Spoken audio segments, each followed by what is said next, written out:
राजगढ़ वासियों नमस्कार। मैं इस वक्त छापिएड़ा में हूँ। छापिएड़ा का एक दर्द है कि यहाँ पर गौशाला नहीं है, लेकिन यहाँ पर एक और दर्द है। दर्द यह है कि भारतीय जनता पार्टी की सरकार है और भारतीय जनता पार्टी के नेता लोग हिंदुत्व का झूठा चोला पहन करके पूरे बाजार में घूमते हैं। चुनाव में वोट मांगते हैं तो हिंदुत्व के नाम पर मांगते हैं।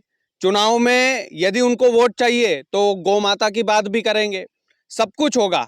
लेकिन धरातल पर आज हालत यह है कि पूरे राजगढ़ जिले में किसानों को जाग करके अपनी फसलों की रखवाली करना पड़ रहा है, लेकिन नेताओं को कोई फर्क नहीं। वो शादी में जा रहे हैं, पगड़ी पहन रहे हैं, नुक्ती पूड़ी खूब जुड़ रहे हैं, कोई फर्क नहीं है इन लोगों को। भारतीय जनता पार्टी के जनप्रतिनिधियों को हिंदुत्व का मुद्दा केवल चुनाव में याद क्यों आता है? भारतीय जनता पार्टी के नेताओं को हिंदू बनने का जो जो कीड़ा है वो केवल और केवल चुनाव के समय ही क्यों दिखता है? ये तमाम सारे सवाल है। ये कुछ युवा है, इनको कुछ पड़ी नहीं है सर। ये धरना देने आए हैं तो इनको कोई पैसा नहीं दे रहा है, कोई फंडिंग नहीं दे रहे हैं, लेकिन उसके बाद भी ये अपना घर बार छोड़कर यहाँ पर आए हैं। किस लिए आए हैं? गौ माता के लिए आए हैं। किस लिए आए हैं? ताकि गाय जो बेशरम नगर पालिका यहाँ की, आप सोचिए कि अभी मैं वहां देखकर आ रहा था, मैंने विजुअल भी बनाए हैं। नगर पालिका की गाड़ी में जो कचरा गाड़ी होती है, उस कचरा गाड़ी से गाय कचरा खा रही थी। इतनी बेशरम नगर पालिका है छापिएड़ा की। कुछ दिनों के लिए मंडी में यहाँ पर रखी थी गायें। वो मंडी से गायें हटाना तय था क्योंकि वो मंडी है, वहां पर गाय नहीं रुक सकती। लेकिन उसके बाद भी जो फंड आया था वो फंड कहाँ चला गया? जमीन खा गई, आसमान निगल गया। बाकी इन लोगों से बात करेंगे। एक बच्ची की मौत भी हुई यहाँ पर 2-2.5 साल की छापिएड़ा में, कुत्ते के काटने की वजह से। वो भी कितनी, बताओ आप, शर्मनाक बात है। बाकी भाई साहब राम राम, क्या नाम है आपका? मेरा नाम गोविंद नामदेव। गोविंद भैया, आप एक बात बताओ कि छापिएड़ा की गौशाला को लेकर क्या क्या परेशानियां हैं यहाँ पर? यहाँ पे गौशाला को लेकर तो बहुत सारी परेशानी है। हर साल ये समस्या आती है बारिश में, ठंड के समय। ठंड में अभी तक 100 से ऊपर गोवंश मर चुका है। उसे हर रोज फेंका जाता था, कुत्तों का भोजन बनाया जा रहा था उसे। हमारे कहने पे एक दिन धरना दिया था। उस दिन से ये गौशाला की भूमि है यहाँ पे 22 बीघा। उसमें से 1 बीघा के लिए हमने गौ माता की समाधि के लिए जगह चुनी और उसमें हर रोज एक गाय मतलब मृत्यु होती है। उस गाय को गाड़ा जा रहा है अब। और मतलब कुत्तों की आदत बना दी थी कि उनको हाँ, मांस ही खाना है। हाँ, कुत्तों की आदत हो गई थी छापेड़ा के। तो हम ये चाह रहे, ठंड में जो बारिश में गौ माता पानी गिरता रहता है, सड़क पे बैठी रहती है, एक्सीडेंट का शिकार होती है।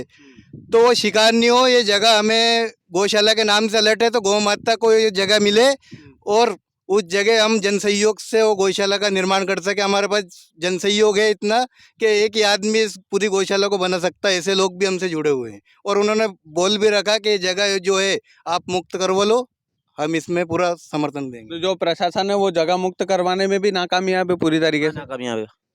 पटवारी वगैरह सब आए थे, उनके आरआई भी आए थे, तो नगर परिषद के लोग नहीं पहुंच सके तो वापस चले गए हो। नेताओं के प्रेशर में तो वापस तो चले गए हो। नेताओं के प्रेशर में ही नहीं आए। हाँ, नेताओं के प्रेशर में नहीं आए। तो मतलब जब भूमि है उसको कब्जा मुक्त करवाना है तो परेशानी क्या आ रही है फिर? पता नहीं, पटवारी भी आए थे, वो सब चले गए। आज का बोला था आज हमसे, का बोला कल हमारी बात होगी थी पटवारी जी से कि आज हम 2 बजे आके इसका सीमांकन करवा देंगे।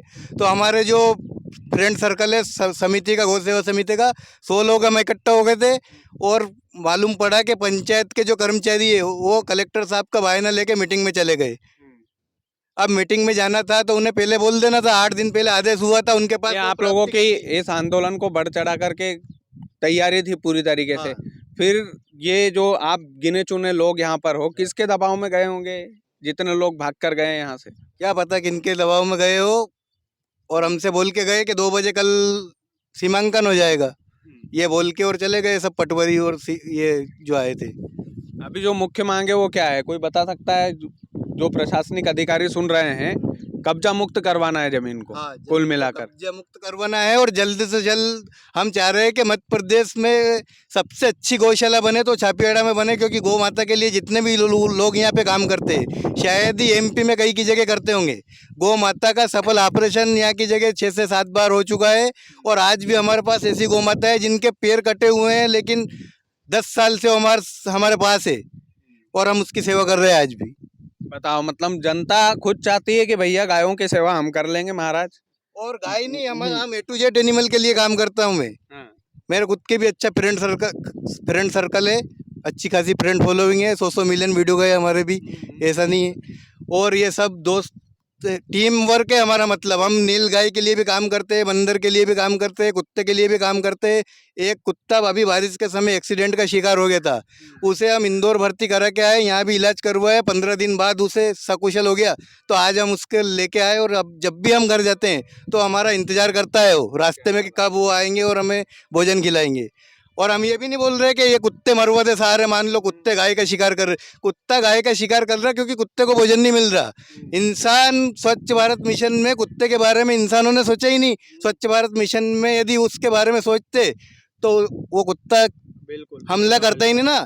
उसको ऐसा वातावरण प्यार से यदि पुचकार के आप काम लोगे कुत्ते को, तो कुत्ता इतना वफादार है कि वो आपकी रात भर निगरानी करेगा घर के बिल्कुल। सामने। जो भी जानवर है वो सुरक्षित रहे धरती हाँ, पर, अपना हाँ, कहना। और अपना- आपका जो मिशन है वो बहुत अच्छा है। हाँ। और वाकई में छापीएड़ा नगर में युवा लोग आगे रह करके बोल रहे हैं कि साहब आप तो गौशाला की भूमि मुक्त हमें करवा नहीं दो, चाहिए, एक गौशाला पैसा भी नहीं बनवा चाहिए दो, हमें। 1 रुपया नहीं चाहिए, हम तो चंदा होगा के गायों को अवेयर लेंगे यहाँ पर। फिर प्रशासनिक अधिकारियों को क्यों दिक्कत है? कौन से नेताओं के दबाव में प्रशासनिक अधिकारी जो है छापीएड़ा में गौशाला की भूमि को मुक्त नहीं करवा पा रहे हैं? ये सबसे बड़ा सवाल है। आप खुद सोचिए कि ये जो युवा है यहाँ पर, इनके चेहरे दिखाओ एक एक करके सभी लोगों के। इन युवाओं को क्या पड़ी है? किस बात की तनख्वाह मिलती है इन लोगों को कि यहाँ पर आए, यहाँ पर बैठे, परेशान हो, प्रशासनिक अधिकारियों से भिड़े? वाकई में हाँ, कुछ बोलना चाह रहे हैं आप? यदि गौ माता राष्ट्र माता बनेगी तो क्या खाएगी? कागज, पन्नी, प्लास्टिक के सिवा उसे कुछ भी नहीं मिल रहा खाने को, पहली बात तो। और हमारे यहाँ के पत्रकार ऐसे हैं कि परसों के दिन एक गाय, जिंदा गाय को कुत्तों ने पूछ की उसकी पूरी पूछ खा गए, उसमें केवल बाल बचे। उन्हें बुलाया, पत्रकारों ने आज खबर लगाई, दैनिक भास्कर में भी खबर आई और पेपर में भी खबर आई हमारे यहाँ की कि ये पॉलीथीन खाने की वजह से गाय की मौत हो गई। जबकि हम मतलब वहीं पे मौजूद थे। यदि वो गाय मरी है तो पॉलीथीन खाने की वजह से नहीं मरी है, कुत्तों की वजह से मरी है। उसकी पूरी पूछ खा गए, केवल बाल बाल बचे थे उस गाय के। सब वहीं पे मौजूद थे, पत्रकार भी और जनप्रतिनिधि भी और पंचायत के कर्मचारी भी, और पंचायत के साइड में ही वो गाय पड़ी थी। क्या बात है? अब बताओ, मतलब कितना दबाव है भैया? अरे आप देश का चौथा स्तंभ हो यार, खुलकर बोलो। आज भी वीडियो किसी की हमारे दलाली पास मत करो आप हमारी बिरादरी के लोगों को भगत सिंह बन के काम करने की आवश्यकता है हमको। बाकी इन युवाओं की आवाज पूरा राजगढ़ जिला सुन रहा है, और राजगढ़ जिले में जहां जहां पर गौशाला नहीं है, ऐसे युवा तैयार कीजिए आप, ऐसी टीम तैयार करो आप। प्रशासनिक अधिकारियों से मांग करो आप लोग भी प्रशासनिक अधिकारियों से, जनप्रतिनिधियों से, जिस पार्टी के नेता हिंदुत्व का सबसे बड़ा झंडा उठा करके चलते हैं चुनाव में, उन पार्टी के नेताओं के घर के सामने धरना दो यार। हमारा अधिकार मांग रहे हैं, भीख थोड़ी मांग रहे हैं हम लोग। बाकी मैं आप लोगों से चाहता हूं कि राजगढ़ जिले के जितने भी लोग हैं इस वीडियो को शेयर करें। किसान भाई, आप लोग रात रात भर जाग के आपकी फसल की रखवाली करते हो बच्चों की तरह। अगर गौशाला बन जाएगी तो आपका भी फायदा है उसमें। मांग तो जायज है और ये मांग जरूर उठनी चाहिए। बाकी आप लोग वीडियो को ज्यादा से ज्यादा शेयर करो और जनप्रतिनिधियों तक राजगढ़ के। हाँ, आप बताइए। मैं मुक्तिधाम नगर से हूँ। नगर में 2 मुक्तिधाम है। सेदा रोड पे एक मुक्तिधाम है, वहाँ पे मैं जब साफ सफाई करता हूँ तो हमारी नगर पंचायत की ऐसी टोली है कि जब गाय मर जाती है तो 2-3 दिन तक वो ले नहीं जाते। तो बड़े बड़े सींग और हड्डी मैंने अपने हाथ से तो के मुक्तिधाम से हटाई है। अब ये तो नगर पालिका का काम है, फिर बोलोगे भाई साहब बेशरम नगर पालिका कैसे बोल दिया, हम तो केस दर्ज कराएंगे आपके ऊपर। यही होता है। तो सीधी तौर पर बात है भैया, ओपन चैलेंज है, जिसमें ताकत हो करवा लेना, जो करवाना है करवा लेना। मैं तो सीधा बोलता हूँ। बाकी जरूरत है युवाओं को जागने की, जरूरत है हमारा हक मांगने की। बहुत बहुत धन्यवाद।